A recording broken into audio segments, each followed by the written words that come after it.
So welcome everyone. Welcome to Science Thursday with Brookhaven Lab. The purpose of Science Thursdays is to engage our students and education community in STEM topics by meeting BNL STEM professionals and learn more about their work, their career path that got them to where they are today.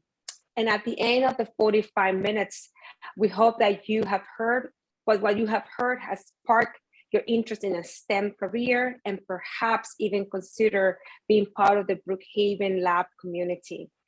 Good afternoon. My name is Aleida Perez, and I'm from the Office of Educational Programs here at Brookhaven Lab, and it's a pleasure of having you today. Before I introduce today's guest, a few reminders. If you have any questions, please feel free. Please do use the chat, the Q&A section to submit your questions. We will try to answer to as many questions as we can today. And if you have any issues or difficulties with the video stream, you can let our IT know. We're supported by George Canales today, and by making a comment in the chat section. So today I'm joined by Susan Pepper. She is the chair of the Nonproliferation and National Security Department here at Brookhaven Lab. And Susan will share how her department supports the U.S. national security by understanding the threats, the development of new technologies, and how all this together can influence policymakers. Also, we will discuss her career path as well. So Susan, welcome. Thank you so much. How are you doing today? Hi, Aleida. Thank you very much for the invitation to speak today. I'm doing well, and I hope the same for you. Looking forward to our discussion. Awesome. I'm looking forward to the discussion as well. For some people that are joining us today, from many folks around, Long Island and other regions, many people do not know that the Department of Energy's mission is to manage the United States nuclear arsenal. And here at Brookhaven Lab, your department, the Nonproliferation Department, supports such mission. And this is something that started back in the heels of the World War II. So before I think we're gonna start talking a bit about what you do, can you give us some historical perspective on Brookhaven Lab and the beginning of the nonproliferation and understanding what these threats are? Yes, of course.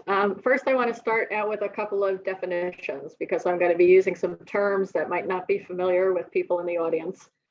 First of all, nonproliferation refers to the prevention of the spread of weapons of mass destruction. And in particular, our department at Brookhaven focuses on nuclear weapons. So we're working to combat the acquisition by other countries of nuclear weapons.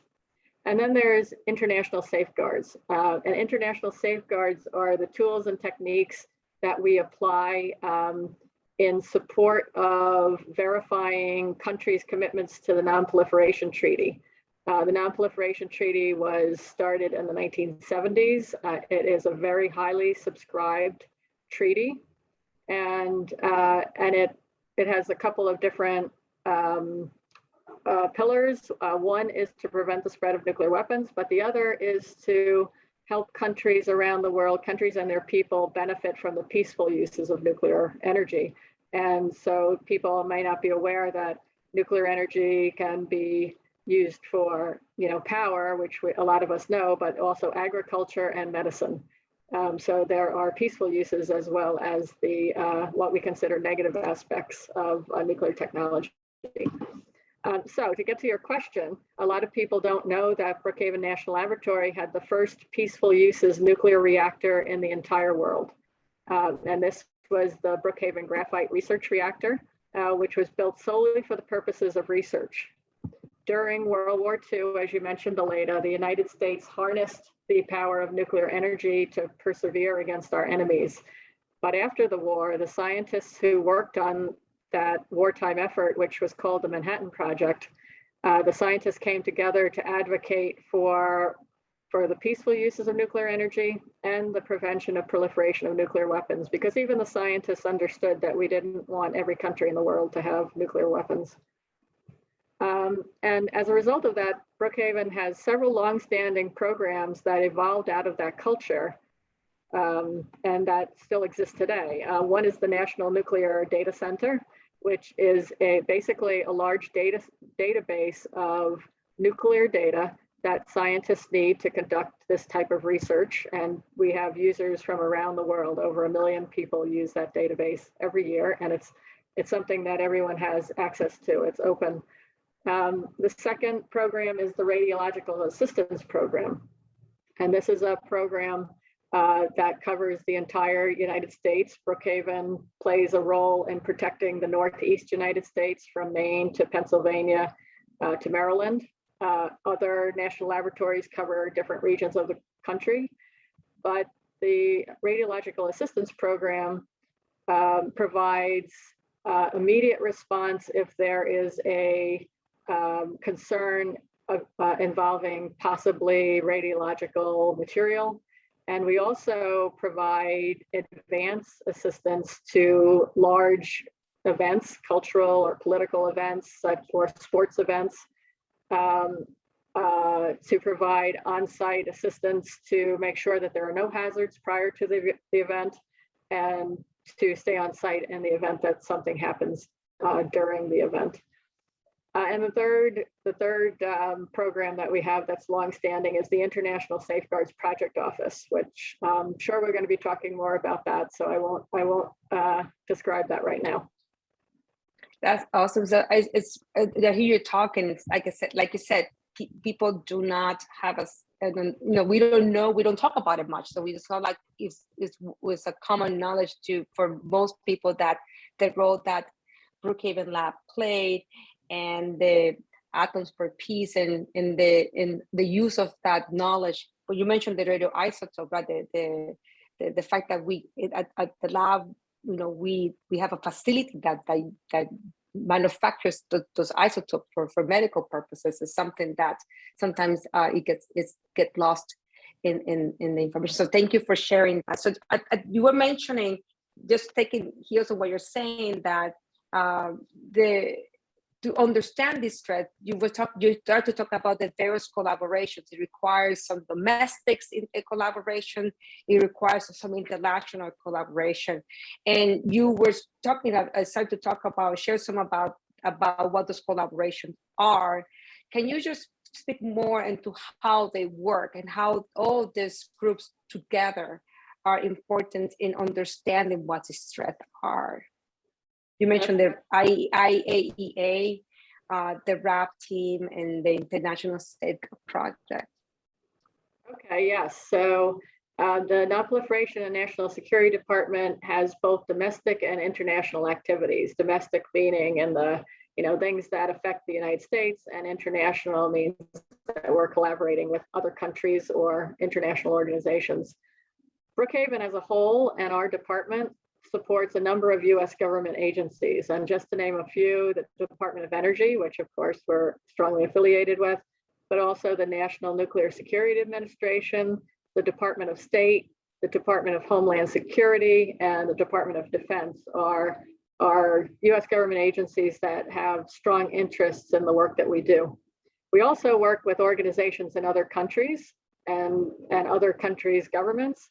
And a main focus of our work is the International Atomic Energy Agency. This is an international organization located in Vienna, Austria. It was established in the 1950s in recognition of the fact that we needed to have an organization to advance both the peaceful uses of nuclear energy while protecting the world against further spread of nuclear weapons. You probably heard of the IAEA, or the International Atomic Energy Agency, on the radio or on TV when newscasters talk about nuclear inspections that are performed in nuclear facilities all over the world. I mentioned the International Safeguards Project Office before as one of the longstanding programs at Brookhaven. The International Safeguards Project Office, or ISPO as we call it, is funded by the US Department of State to manage the US support program to IAEA safeguards. So this is a program that the US government established in the 1970s to provide technology that's available in the United States to help the IAEA in its non-proliferation mission. So to prevent the spread of nuclear weapons, so that their inspectors can do their work more easily and efficiently. And I have a slide that I can show to show you the types of technology and services that are available in the United States that we provide. And so on the slide, you see a variety, I think it's the earlier, yes, that one, thank you. This is US support program funded work from the Department of State. And we have a number of training activities. A lot of the national laboratories have special capabilities that they can provide training to inspectors. Brookhaven provides a course that is shown in this picture that helps inspectors practice their inspection skills. And then we have a wide variety of equipment development. A lot of the equipment that the IAEA uses in its inspections has been developed in the United States and even at the national laboratories.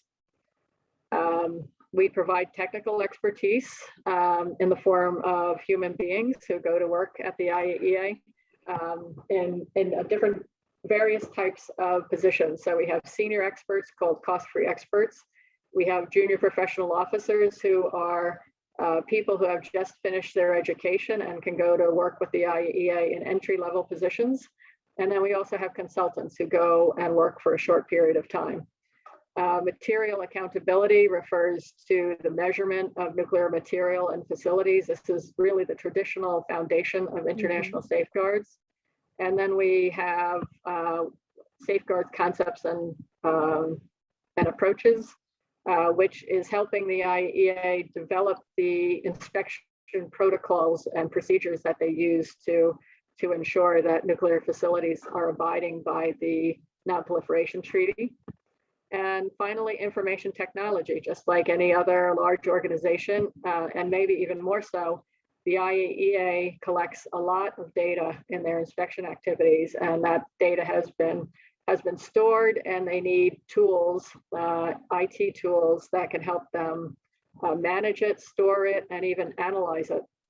And so the US support program is involved in providing all of those different types of support to the IAEA. So in addition to Susan, this program, yes. So going back to the IAEA, so folks that don't know, we provide some training on site, correct? For the IAEA folks at Brookhaven Lab. That's right. Is that correct? Yes. Yeah, so actually this picture that's next to training at the top of the page, that is a picture that was taken on site at one of Brookhaven's facilities.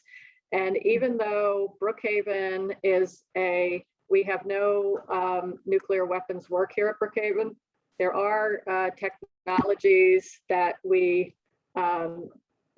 or activities we perform here that provide an opportunity for the inspectors to practice what they do, to ask questions about what they're looking at, and to be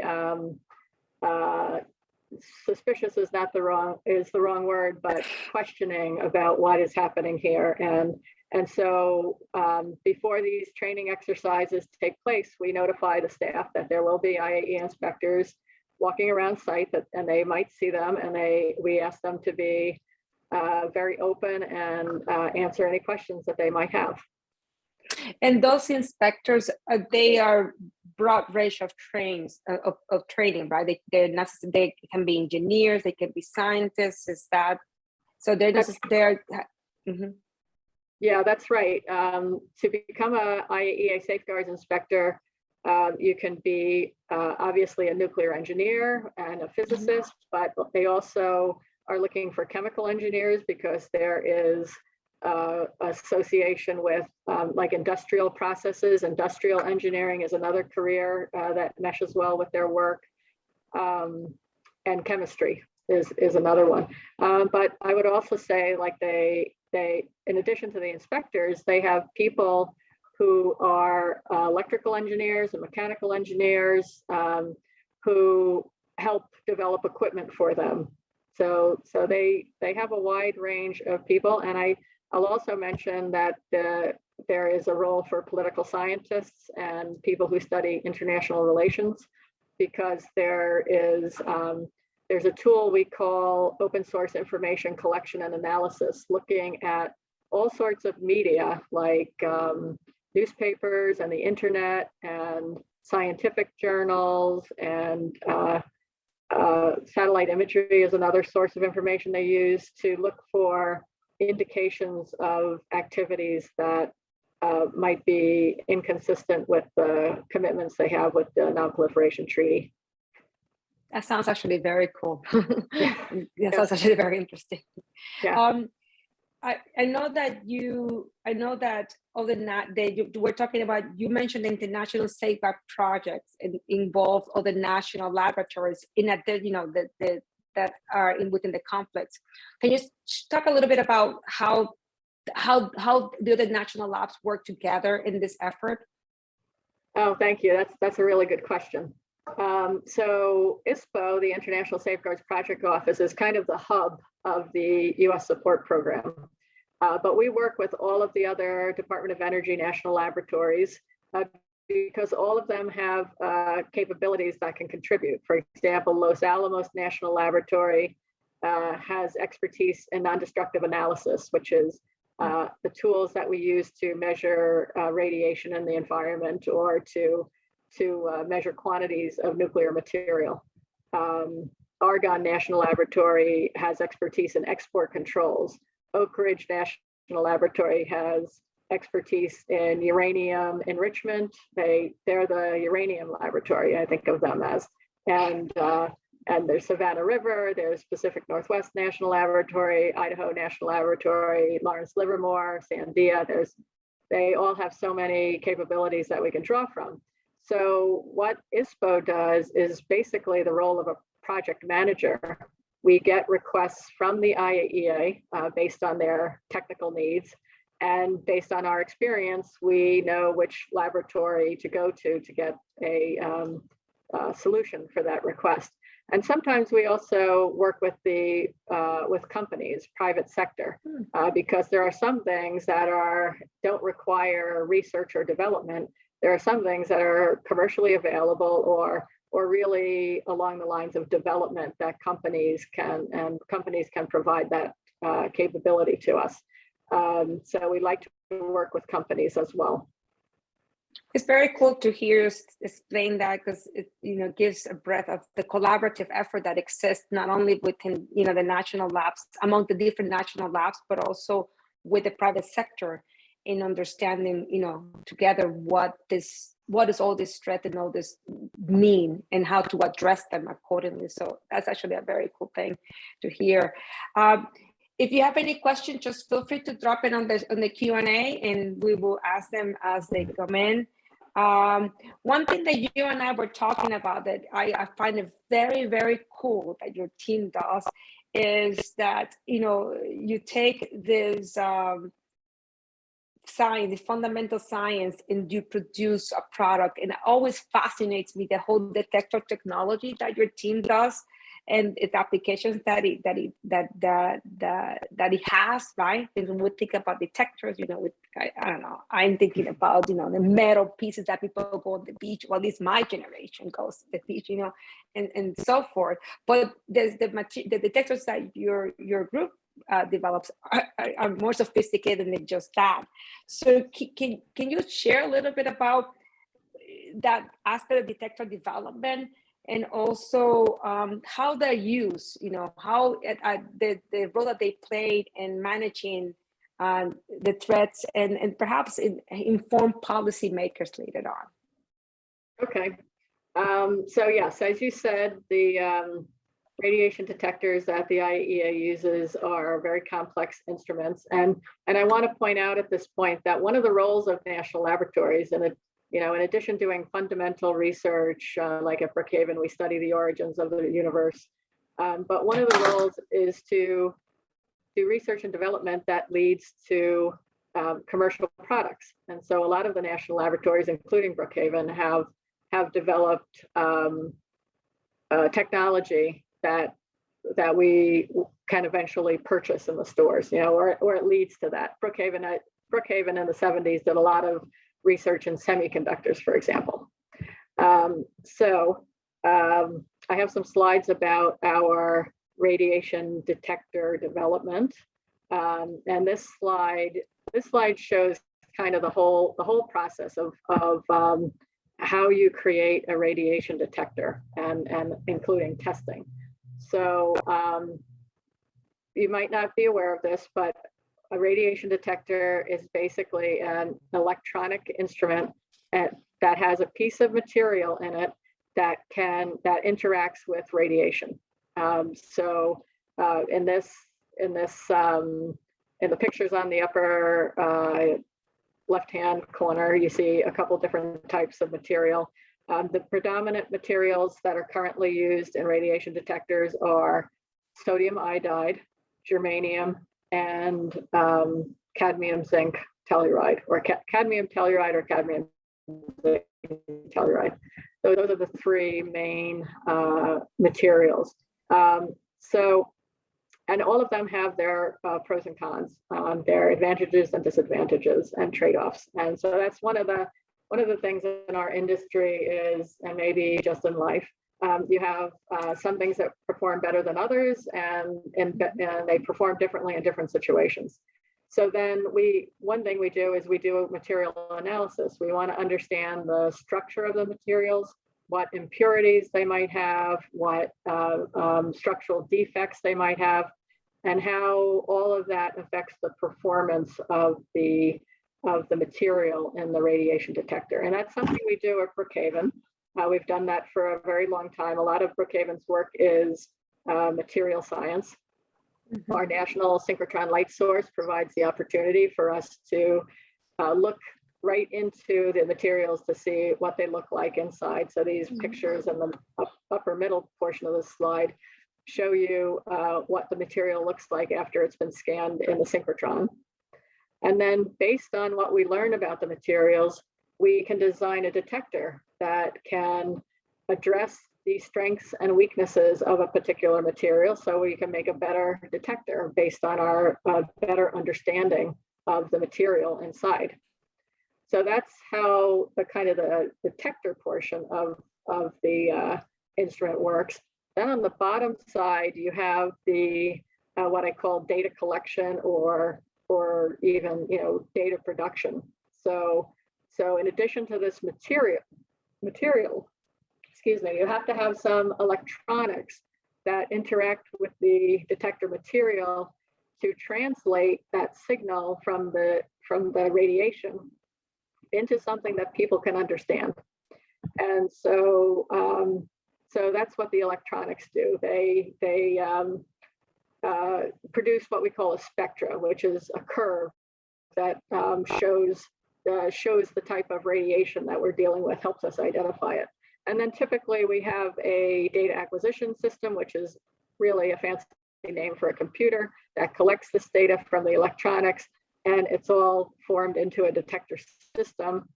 And then the next stage is, after we've designed and produced a detector, then the detector needs to be tested. And so that's what you're seeing in the center of this slide. And the application here is portal monitoring. Years ago, Brookhaven did a major test of portal monitors to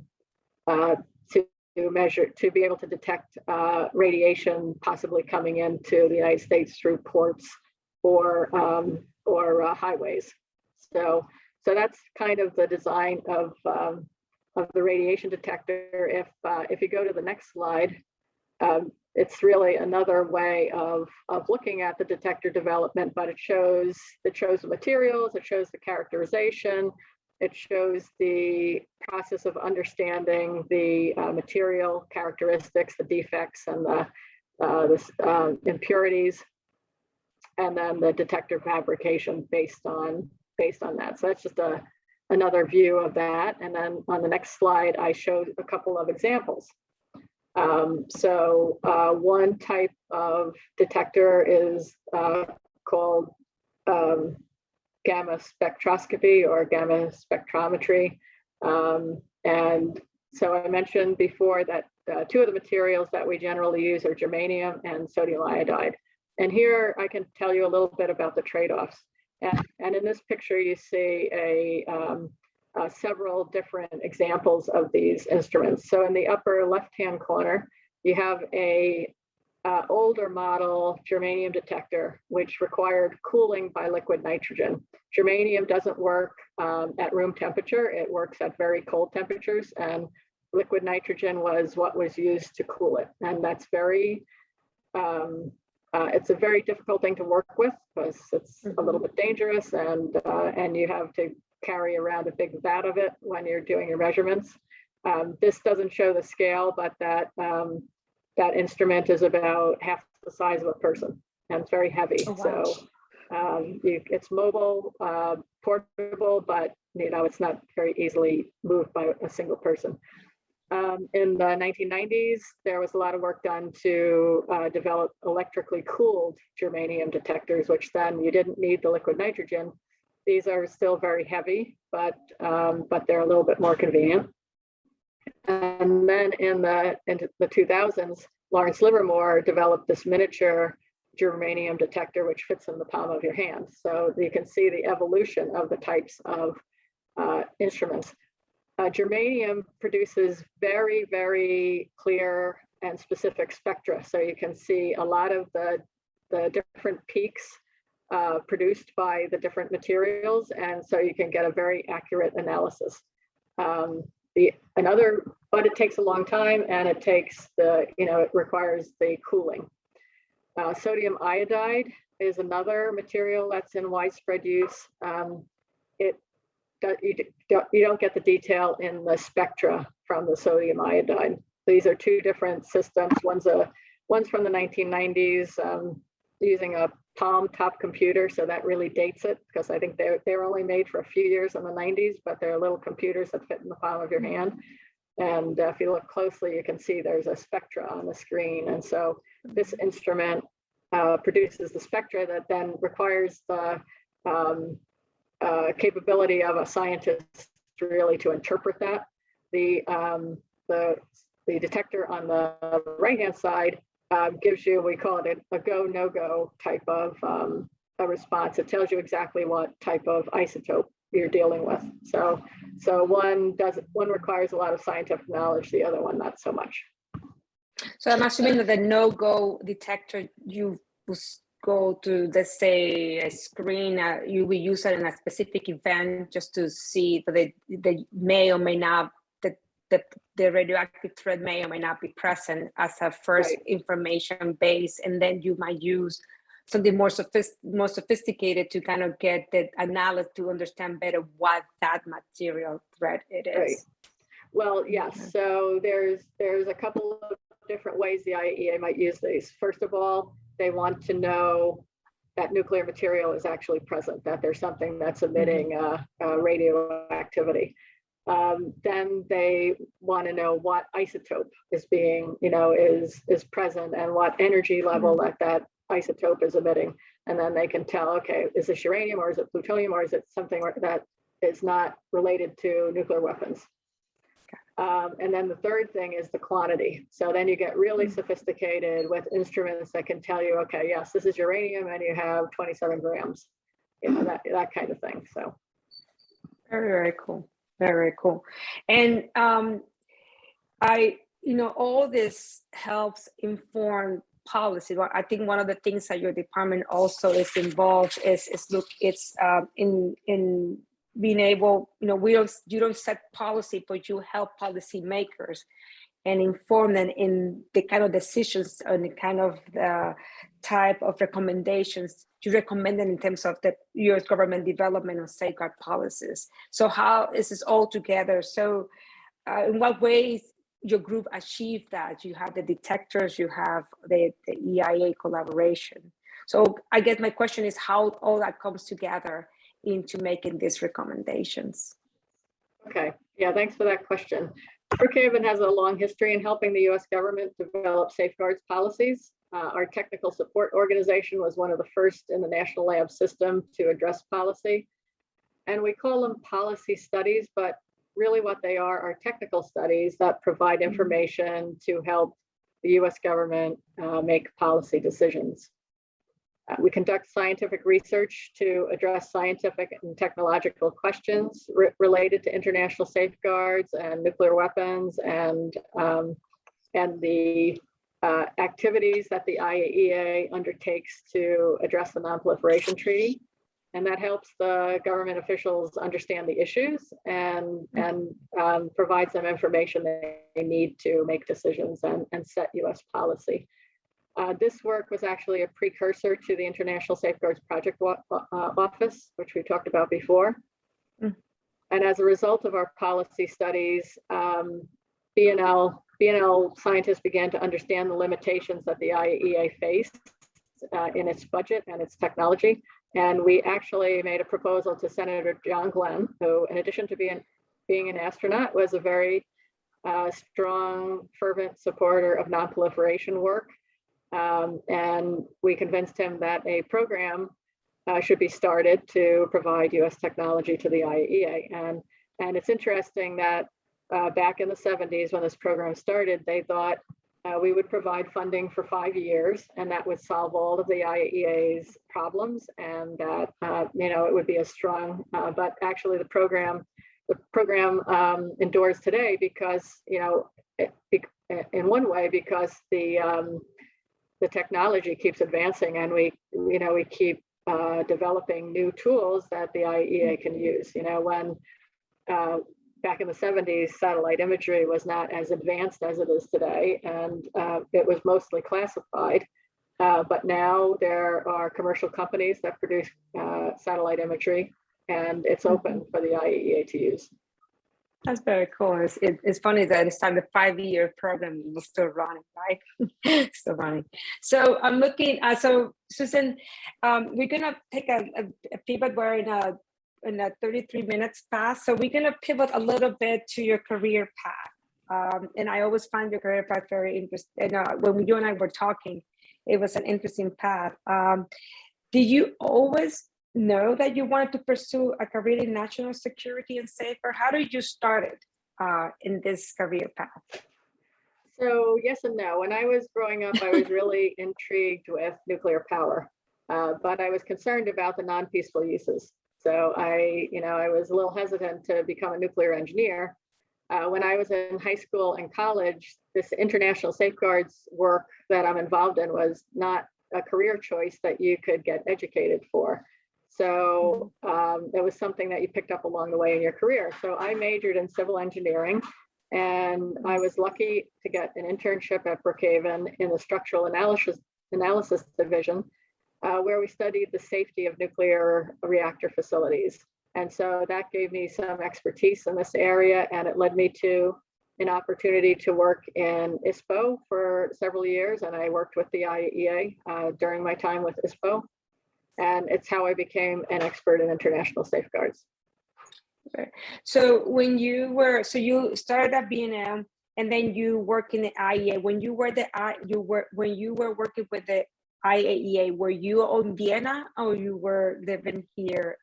Were you stationed here at Brookhaven Lab? Good question. I was still a Brookhaven employee, but I was living in Vienna. So I got to live in Vienna, Austria for 4 years, which was a really fantastic experience. And I got to work alongside people from the IAEA. And then after that, so how did you, so there's a question in the chat that I will ask very soon, but before I get to that one, how do you end up then now being the chair of the Nonproliferation program? I guess it was just an opportunity that arose. So I led the International Safeguards Project Office for quite a long time, 12 years or so.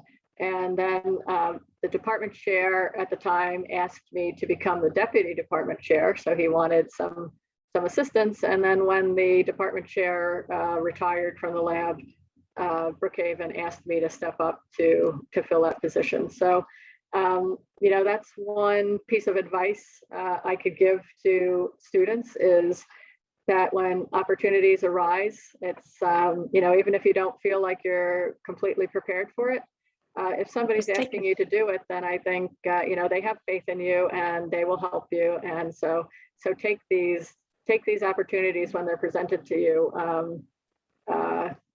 and have faith in yourself. Mm. That's a very, very, very good advice. I know you're very involved in workforce development, particularly in inclusion and diversity. You know, you're very with the African American Affinity Group, which is an employee resource group here at Brookhaven Lab. Can you tell us? Can you share with the audience the you know, the importance of about the efforts that you do in terms of the value of being an inclusive and a diverse research community? Yes, I'd be happy to. So as a woman working in a predominantly male field, I appreciate the encouragement and support I got in school and during my career progression. Not everyone was supportive, but I always had enough encouragement to motivate me to do a good job and to progress. I see in our society today that there are still groups that are marginalized and students that don't have the same support and opportunities that I had. And I feel that having a good education and getting a good job is so important to people's personal security and everyone's ability to pursue the things in life that are important to them. So I always encourage students to pay attention in school, strive to go to college, even if it doesn't seem possible. There's lots of programs that can help if you ask. BNL and other national laboratories and U.S. government and the U.S. government provide a lot of career opportunities that support a comfortable lifestyle. So I like to increase awareness of the opportunities in the national laboratories, in science, and specifically in the field that I'm in. And so, thank you, Justin. So one of the questions is that, do you offer any type of internship opportunities in your areas for students to get interested in the national security and safeguard field? Oh, absolutely. We have, through Brookhaven and the Department of Energy, there is an excellent internship program for college students where it's called the Science Undergraduate Laboratory Internship, where you can work at Brookhaven for 10 weeks in the summer. And my department hosts students from that program. We also, on occasion, will host high school students if they're interested in doing a project in our area.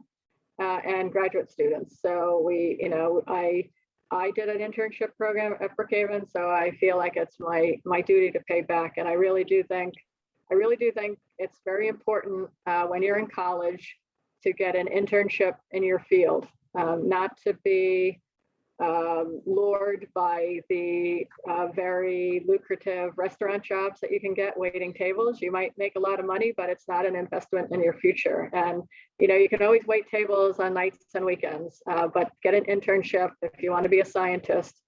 That's the way you can differentiate yourself from other candidates when it comes to getting a job. And it's also a way for you to learn what types of jobs you might like. I was a civil engineer, and I thought I would like to go into construction, and then I realized, well, I really don't want to sit outside in the rain and the hot sun, doing construction site jobs. I like the work I do at Brookhaven.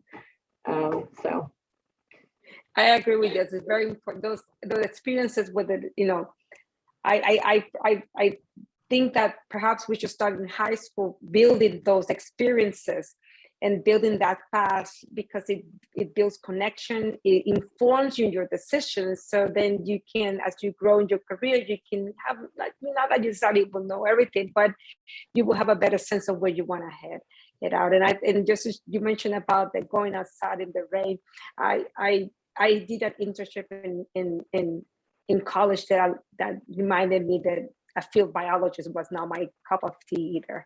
So there's a question in the chat that, what has been the most amazing or fun experience as an engineer, as a nuclear engineer, a civil engineer, What has been the most amazing experience that you have had as an engineer?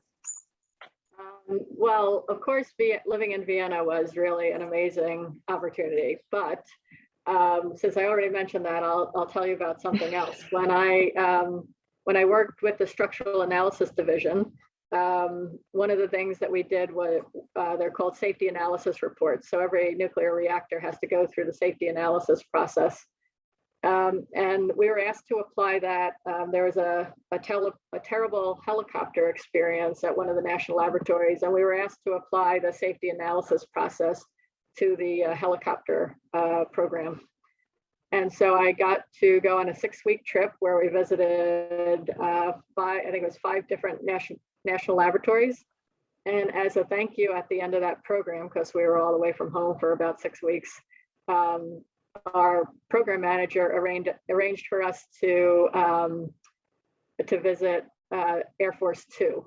So this is the vice president's plane. We were in Washington at the time, and they took us to the airport where the plane was, and we got a tour of the vice president's plane. So that was a really exciting thing. And that's the one thing that comes to my mind. I found in my career, I think my career has provided me a lot of really great opportunities to see interesting things, to travel, and to meet a lot of people. Yeah, that's one of the great perks of the STEM field career. That's also an awesome story. We talked about internships and we talked about the importance of that, but what kind of coursework or a high school student you recommend or a college student that is interested in a career like yours, perhaps you recommend that they embark or take as part of the preparation? So I mentioned that you could come at this work from two directions. There, about half of the people I know in this field have a science background, and half of the people have a political science background. So there are these two routes. But if you want to pursue the STEM path, then I encourage you to take math and science courses. I will tell you now, it's always easier to take them in high school than it is to take them in college. Because in high school, the teachers go through the material a lot slower, and in college, it goes very, very fast. And plus in college, you'll be in huge classes. So it's, take advantage. If you can take these courses and like physics and calculus in high school, it's a good deal. And take advantage of opportunities that B&L provides. There's a lot of programs for high school students. There's the Science Bowl and the science competitions, but then there's also the Summer Sundays and the Science Explorations and so many different programs to help give you a flavor of the different things you can study in college. So I think that those are important. So I'm just put on the chat to everyone.